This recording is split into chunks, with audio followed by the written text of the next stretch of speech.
Under heavy security, convicted murderess Gertrude Baniszewski appeared before the Indiana Parole Board and asked to be released from prison after 20 years behind bars. Baniszewski was convicted of the 1965 brutal torture and slaying of a neighbor's child, 16-year-old Sylvia Likens. The girl was bludgeoned, scalded, tattooed, and starved by Baniszewski and her children while she lived in their home. Hey everybody, welcome back to my channel. It's Maya Mystery, and in today's video I want to talk about toxic narcissism and malicious jealousy. And for the subject of today's video, we're using Gertrude Baniszewski, who was involved in the murder of Sylvia Likens. You've probably heard about this case. I think it's been talked about quite a bit on YouTube, but what hasn't really been talked about that much is the psychology and the motives behind what Gertrude did. So I want to talk to you guys about that in this video. So I wanted to start off talking about what exactly is a toxic narcissist. So I got this information from a therapist called Eleanor Greenberg, and she wrote a book, Borderline Narcissistic and Schizoid Adaptions: The Pursuit of Love, Admiration and Safety.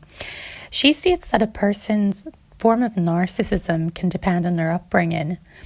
And while exhibitionist narcissists represent the stereotype of typical narcissism, as you think grandiose and the look at me mindset, and closet narcissists are more sort of reserved, the toxic narcissists that we're talking about today crave chaos and destruction.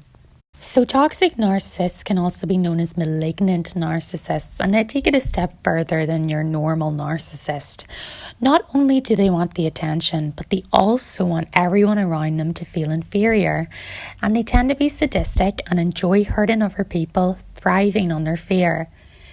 The toxic narcissist, in a stereotypical form, or like a sort of metaphor that we would see on TV, is kind of like the evil queen in Snow White.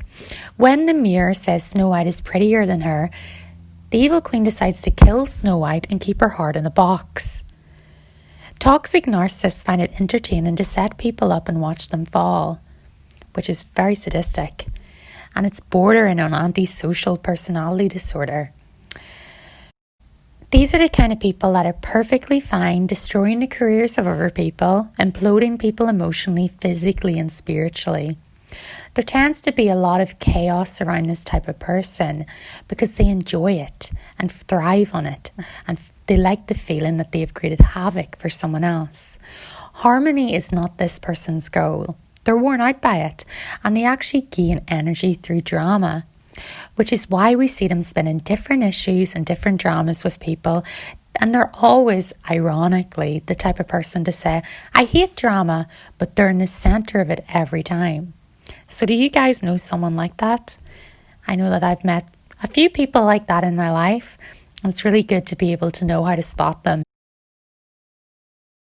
So when we talk about the metaphor of Snow White and the evil queen, does that sort of make you form any sort of, comparisons to the story of Sylvia Likens? I want to discuss in brief detail what actually happened to her, just in case you're not that familiar with it. So the murder of Sylvia Likens was a child murder which occurred in Indianapolis, Indiana in October 1965. Likens was 16 and she was held captive and subjected to increasing levels of child abuse and torture, committed over a period of almost 3 months by her caregiver, Gertrude Baniszewski. Many of Baniszewski's children and several of her neighbourhood children tortured Sylvia, and she actually ended up succumbing to her injuries on October the 26th. Baniszewski and her oldest daughter Paula, her son John, and 2 neighbourhood youths, Coy Hubbard and Richard Hobbs, were all tried and convicted in May 1966 of neglecting, torturing and murdering Sylvia. At the defendant's trial, Deputy Prosecutor Leroy New described the case as the most diabolical case to ever come before a court or jury.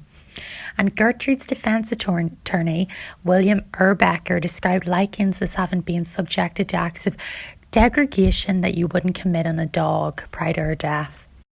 So I just want to discuss briefly also the abuse that Gertrude inflicted on Sylvia and the motives behind it. It is a bit intense, but I just wanted to discuss it. And also them saying that you wouldn't commit this on a dog. I always think it's weird that like people think that, you know, you can just abuse a dog, and I don't know. I think you should not commit any sort of torture on anybody or anything. But anyway, so Gertrude did abuse Sylvia and her sister, who were left in her care by Sylvia's parents. But by mid-August 1965, Gertrude had begun to focus her abuse exclusively on Sylvia, with her primary motivation likely being jealousy of her physical appearance and potential in life. So the initial abuse was often that Sylvia would be subjected to beatings and being refused food. On one occasion, she was accused of stealing candy that she had actually purchased. And on another occasion, she was subjected to humiliation when she claimed to have a boyfriend in Long Beach, whom she had said she had met in the spring when her family lived in California. In response to hearing this, Gertrude asked, "Have you ever done anything with a boy?" To which Sylvia, who was so innocent that she was unsure of what that even meant, replied, "I guess so," thinking about the time that she had went skating with boys or went to the beach with them. And continuing the conversation with Stephanie and Jenny, Sylvia mentioned that she had once laid under the covers with her boyfriend. Upon hearing this, Gertrude asked, "Why did you do that?" And Sylvia replied that she didn't know. And several days later, Gertrude started to accuse Sylvia of being pregnant. Sylvia thought that she was kidding with her and said, "Oh, I know I'm getting big in the stomach. I'll just have to go on a diet." Which Gertrude then informed her and all the other girls in the house, which included Sylvia's sister Jenny and Gertrude's two daughters, that whenever they did something with a boy, they would definitely be sure to get pregnant. And then she kicked Sylvia in the genitals. Paula, Gertrude's daughter, who herself was overweight and unattractive and 3 months pregnant, and also jealous of Sylvia's physical appearance, then participated in attacking Sylvia, knocking her off the chair onto the kitchen floor, shouting, "You ain't fit to sit in a chair." On another occasion, as the family ate supper, Gertrude, Paula and a neighbourhood boy named Randy Gordon force-fed Likens a hot dog overloaded with condiments, including mustard, ketchup and spices. Sylvia vomited as a result and was later forced to consume what she had regurgitated. In what would be Sylvia's only act of retaliation, she spread a rumour at Arsenal Technical High School that Stephanie and Paula Baniszewski were prostitutes. She did this because she was upset with the household singling her out all the time for similar accusations. While at school, Stephanie was jokingly propositioned by a boy who told her that Sylvia had told him that she was a prostitute. Upon returning home that day, Stephanie questioned Sylvia about the rumour, and Sylvia eventually admitted that she started it. Stephanie punched Sylvia, and as Sylvia apologised to her in tears, Stephanie then also began to cry. However, when Stephanie's boyfriend, Coy Hubbard, heard about the rumour, he brutally attacked Sylvia, slapping her, banging her head against the wall and flipping her backwards onto the floor. When Gertrude found out, she used a paddle to beat Sylvia, and on another occasion, Paula beat Sylvia on the face with such force that she broke her own wrists, having primarily focused her blows upon Sylvia's teeth and eyes. So yeah, really, really, really sad, malicious jealousy, bullying, which would continue until it eventually got so bad that Sylvia died. So that's basically how the abuse started. I just wanted to go into brief detail about how it started because I want to talk about the motives as to why, which was obviously malicious jealousy and narcissism. I'm not going to talk about everything that happened in that case because first of all, it's really distressing, and second of all, you can look it up and there's so much that actually happened. But Sylvia did end up dying because of this malicious bullying that surrounded her, which was incredibly sad. So how do we spot this evil, these toxic narcissists? Well, there are a few signs that I did research to spot a toxic female narcissist, and I want to share them with you guys now. So the first sign is victim shaming and enabling of abusers. So this isn't specific just to Gertrude. This is actually on a generic level for female toxic narcissists, or toxic narcissists, I guess, in general. But I wanted to talk about specific types like Gertrude. So I'll say that female narcissists love to be the centre of male attention. And nowhere is this more evident than in their mentality towards male abusers and serial predators. These are the types of women who write love letters to the likes of Ted Bundy, defend predatory boyfriends who have preyed on their own children, and adopt a pick me mentality to garner male praise, even at the expense of other women. They rush to defend abusers, to blame the victim, to constantly steal the spotlight from other women that they are threatened by, and even attempt to seduce men who are already in committed relationships. One of the biggest attitudes you'll quickly pick up on in a narcissistic individual is a lack of empathy and a contempt for others. And that includes even for the victims of heinous crimes such as domestic violence and rape.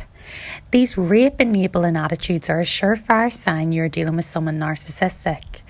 Narcissism has even been proven by research to be linked to the acceptance of rape myths and victim-shaming attitudes.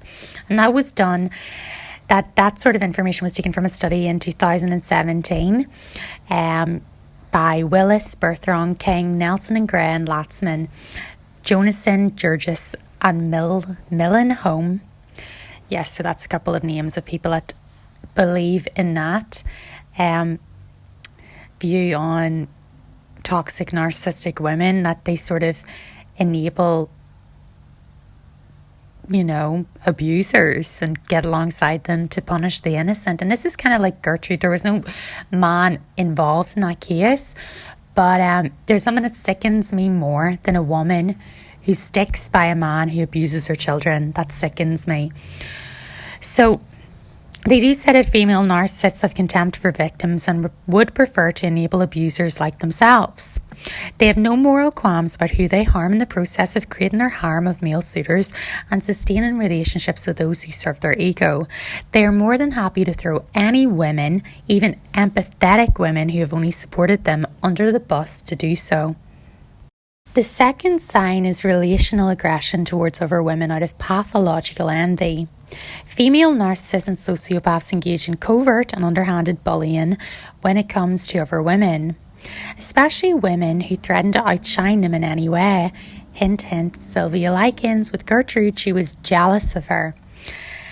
And Dr. Seth Meyers, who's a psychologist, writes, the narcissist's thinking goes like this. Any threat to her or his temperamental ego must be identified and erased immediately. If the threat continues, it must be annihilated by any means necessary.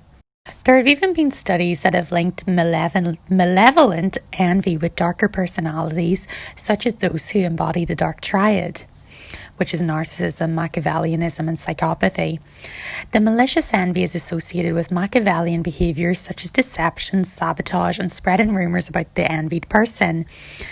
This will be no surprise to anyone who has ever been on the receiving end of sabotage or smear campaigns, which narcissists and psychopaths are famous for. Unlike benign envy, which can motivate people to improve themselves, malicious envy is said to drive negative thoughts about the envied person, attentional focus on the competitor, and behaviours directed at undermining the other's performance. In order to attack women who pose a potential threat, female narcissists and sociopaths engage in covert put-downs, fear-mongering, the spreading of rumours, shaming and policing. Think of the narcissistic mother who repeatedly picks at her daughter's weight, the narcissistic sibling who micromanages her sister's love life to sabotage it, or the narcissistic co-worker who spreads rumours about a talented colleague, or the female narcissistic friend who shames other women by saying things like, should you really be wearing such a short skirt? They may coach their insulting, depraved behaviour and faux concern, attempting to depict themselves as deeply invested in someone else's welfare. They may express fear about whatever behaviour takes the attention off them, claiming that behaviour would pose harm to the victim somehow, and they may even label their victims as cocky or getting too full of themselves should the victim demonstrate even a mediocre amount of self-assurance. Of course, what female narcissists are really invested in is ensuring that attractive, successful women do not get to feel confident, because that would pose harm to their narcissistic ego. So the last symptom or trait or thing to look for in toxic narcissists, especially female toxic narcissists, is actually quite related to the Sylvia Likens case, and that's targeting vulnerable and younger populations. So as they say, age should never really be equated with maturity.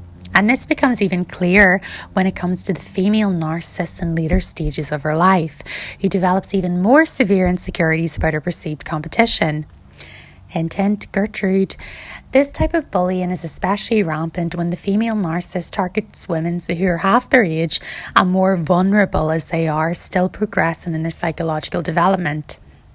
So empathetic women flourish as they get older and encourage younger generations, while the narcissists become more spiteful and carry their hatefulness into old age. These predators have already enjoyed this younger phase of their life, but rather than encouraging someone who is still learning to be self-confident, they choose to trample on younger women, much like one tramples on a flower before it gets a chance to bloom. As Dr. Carol McBride notes about the narcissistic mother, mothers are usually proud of their children and want them to shine, but a narcissistic mother may perceive their daughter as a threat. You may have noticed that whenever you draw attention away from your mother, you'll suffer retaliation, put-downs and punishments. A narcissistic mother can be jealous of her daughter for many reasons: her looks, material possessions, accomplishments, education, and even the girl's relationship with her father. This jealousy is particularly difficult for her daughter as it carries a double message. Do well so that mother is proud, but don't do too well or you will outshine her. It is sinister enough when narcissistic mothers target the self-worth of their own daughters, terrorising them from childhood because of their very presence, youth and beauty that threatens their own ego. Yet female narcissists don't just target their daughters for their bullying and put-downs. They can target complete strangers and their friends as well. Whether it's the attractive co-worker they're threatened by, a confident and successful acquaintance, or even a complete stranger on social media, the female narcissist uses a plethora of shaming and policing tactics to degrade over women who dare to shine in any facet of their existence. So these people are really people that you should avoid, but a lot of us can't. A lot of us have these people in our lives, and it's very important to identify them. None of them, I hope, are going to be as severe as Gertrude, but some of them are. But it doesn't matter how severe it is, any sort of narcissistic bullying will cause damage in the long term. It's important to keep your eyes peeled for these type of people and see through it. See through their behaviour. It is just malicious jealousy. So guys, I hope you enjoyed that video. It was really interesting to delve into the psychology of such a heinous person. One thing I do want to say about Gertrude Baniszewski is that she actually is out of prison. She got out of prison. She managed to make parole. It was very shocking and very scary, but it goes to show you, the lengths that these people can go to manipulate people. Why did she get out of parole when she did something so heinous to someone completely innocent, such as a child in her care? What does this say about the way we as society view children's lives or the innocent? It's very scary, and I think that this woman should have died in prison. What do you guys think? I hope you like this video delving into the psychology of Gertrude Baniszewski and the toxic narcissist. Like and subscribe if you liked it, and I will see you guys very soon. Thank you all so much for watching. Bye.